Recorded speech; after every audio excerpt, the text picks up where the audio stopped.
सर्दियों की शुरुआत माशाल्लाह जी। गाजर खीर हमारी रेडी हो चुकी है। तो ये देखें जी, हमने फाइनली लुक दे दिया इसको। मेरा तो दिल कर रहा है मैं अभी खाऊं, लेकिन आप जरूर ट्राई करें। बिस्मिल्लाहिर्रहमानिर्रहीम। अस्सलाम वालेकुम व्यूअर्स, कैसे हैं आप लोग? उम्मीद करता हूँ सब लोग खैरियत से होंगे। तो आज बहुत ही प्यारी रेसिपी आपसे शेयर करने जा रहे हैं, गाजर खीर। कुछ लोग तो इसको गाजर खीर कहते हैं, कुछ लोग गजरेला कहते हैं, तो हमारी जुबान में इसको गाजर खीर कहते हैं। तो ये आज मैं अपनी अम्मी जान के तरीके से बनाऊंगा। बहुत ही प्यारा तरीका माशाल्लाह, आप जरूर ट्राई करना। आप लोगों ने इसको जरूर फॉलो करना है तो, और हमारी मुकम्मल वीडियो देखनी है। तो ये मैंने 7 किलो दूध लिया और इसको मैंने बॉईल कर लिया। और मैंने आधा किलो चावल लिए हैं और चावलों को मैंने पानी के साथ बॉईल कर लिया है। तो अभी इसको मैं ब्लेंड करता हूँ। तो ये दूध डाल के इसको ब्लेंड करना है। अगर ब्लेंडर नहीं है आपके पास तो आपने ये जूसर वाला जग है उसके अंदर डाल के इसको ब्लेंड कर लेना है, दूध डाल डाल के।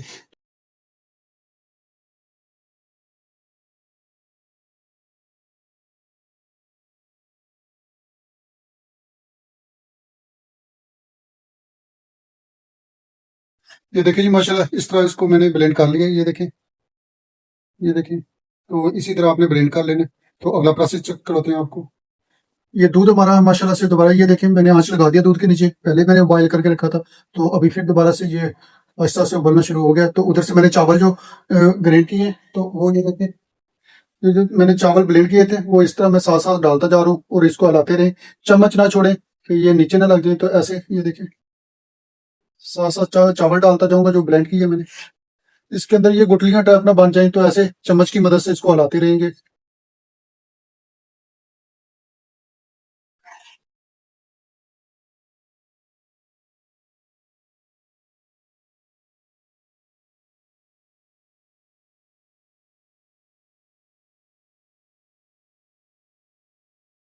ये देखिए जी, माशाल्लाह इस तरह मैंने ये चावल डाल के मुकम्मल जो पानी के बॉईल किए थे, तो ये उसके बाद मैंने इसको ब्लेंड किया। ब्लेंड करने के बाद इस तरह मैंने दूध के अंदर कर लिया इसको। तो तकरीबन मैक्सिमम इसको आधा घंटे इसी तरह चम्मच के साथ मैं हिलाता रहूंगा कि नीचे ना लगे। अगर नीचे लग गई तो इसका वो टेस्ट नहीं रहता। तो इसी तरह आपने चम्मच नहीं छोड़ना, चम्मच के साथ इसको पकाते रहना।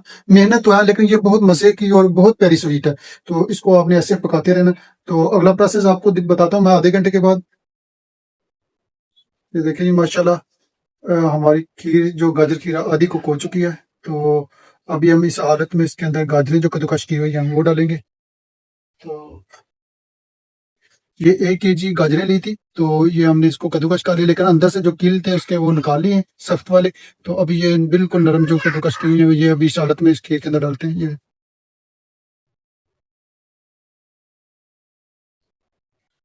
मैक्सिमम आधे से पौना घंटा हो गया मुझे इसको पकाते हुए। तो ये देखें आधी थिक हो चुकी है। तो इंशाल्लाह ये गाजरें डाल दी हैं तो गाजरें साथ पकाएंगे। तो आधी और इसको थिक होने तक पकाएंगे इंशाल्लाह। तो ये बहुत मजे की खीर बन रही है हमारी। ये देखिए जी, माशाल्लाह। तो 7 kg मैंने दूध लिया था तो उसको बॉईल कर लिया। आधा किलो चावल मैंने पानी के अंदर बॉईल कर लिया, फिर उसको ब्लेंड किया। ब्लेंड करने के बाद मैंने ये पकाता रहा दूध के अंदर। तो अभी ये देखें माशाल्लाह आधी ठीक हो चुकी है। तो आधे घंटे के बाद, तकरीबन मैक्सिमम आधे से पौने घंटे के बाद ये मैंने इस हालत में जब पहुंची है, तो इसके अंदर मैंने जो किलो गाजरें ली थी कद्दूकस के लिए, तो मैंने उसको धुलाई करके कद्दूकस किया। उसके बाद वो अंदर वाले सख्त जो कील नम आते हैं वो मैंने निकाल दिए। तो बाहर वाली जो सुरख चीज़ है उसकी मैंने वो कद्दूकस कर लिया। तो कद्दूकस करने के बाद अभी मैंने डाल दिया। तो माशाल्लाह ये अभी ये रेडी कर रहे हैं। तो आपके सामने अगला प्रोसेस भी आपको दिखाते हैं जब ये थिक हो जाती है। तो चीनी बिल्कुल मैंने अभी नहीं डाली हुई। तो चीनी इंशाल्लाह जब ये थिक होने के करीब बिल्कुल पहुंच जाएगी तो उस वक्त हम चीनी ऐड करेंगे। चीनी का मैं आपको साथ बताऊंगा कितनी डालनी है। तो ये अभी नहीं हम डालने वाले, तो क्योंकि ये अभी नीचे लगने का खतरा है इसका। तो ये देखिए माशाल्लाह, चम्मच आपने इस तरह चलाते रहना, चम्मच को नहीं छोड़ना और नीचे जरा जोर से दबा के रखना चम्मच को कि नीचे ना ये लग जाए, तो फिर इसका टेस्ट बिल्कुल खराब हो जाएगा। तो ऐसे चम्मच को और इसके किनारों को साफ करते रहना साथ साथ में। तो ये पक पक के खुद ही थिक हो जाएगी। तो इंशाल्लाह बहुत मजे की खीर बनेगी। तो जब थिक होती है तो आपको बताते हैं। माशाल्लाह ये देखें खीर हमारी थिक हो चुकी है। तो बिल्कुल 5 से 10 मिनट के अंदर हम खीर को बस मुकम्मल कर लेंगे। तो इस हालत में अभी हम 1 कप चीनी का डालते हैं। ये देखें मैंने भर के चीनी का 1 कप डाला हुआ है। तो ये अभी चीनी को मिक्स करते हैं साथ में। तो इसी हालत में हम सब्ज इलायची का पाउडर और ये ज़ाफ़रान, तो ये अभी डालते हैं।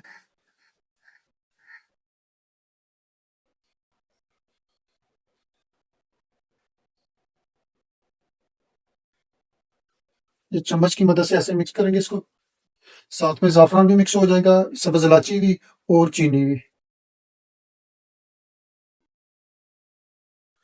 तो चीनी का आप जैसे आपकी मर्जी, कम डाल खाना चाहते हो तो कम डाल लीजिएगा।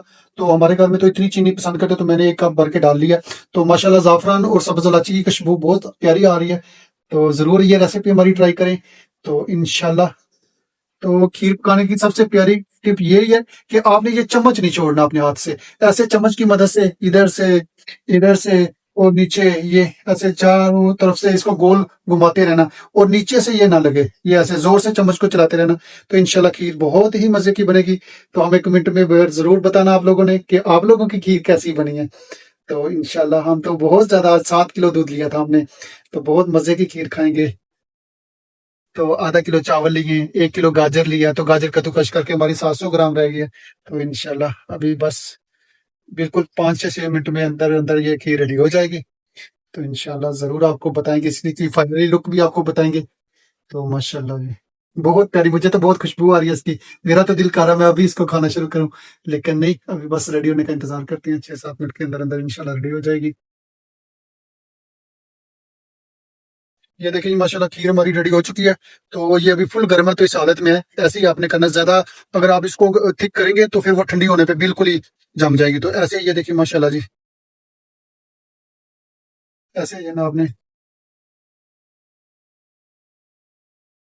माशाल्लाह जी माशाल्लाह, बहुत प्यारी खीर बन चुकी है। तो अभी ठंडी होती है तो और जम जाएगी। तो इस तरह, इस हालत में आपने चूल्हा इसका बंद कर लेना। तो बस किसी भी डिश वगैरह में, डोगे में लगाएंगे तो और जम जाएगी। तो फाइनली लुक आपको डिश आउट करते हैं तो दिखाते हैं माशाल्लाह। सर्दियों की शुरुआत माशाल्लाह जी, गाजर खीर हमारी रेडी हो चुकी है। तो ये देखें जी, हमने फाइनली लुक दे दिया इसको। मेरा तो दिल कर रहा है मैं अभी खाऊं, लेकिन आप जरूर ट्राई करें। व्यूअर्स, लाजमी मैं आप लोगों को चेक कराऊं, लेकिन आप हैं दूर। तो इंशाल्लाह जी जरूर अपने अपने घरों पे ट्राई करें, और इस रेसिपी को जरूर फॉलो करें। और हमें कमेंट में बताना है कि ये हमारी रेसिपी आपको कैसी लगी, और आप लोगों ने जब बनानी है तो वो भी जरूर बताइएगा। तो इंशाल्लाह नेक्स्ट रेसिपी तक, अल्लाह हाफिज।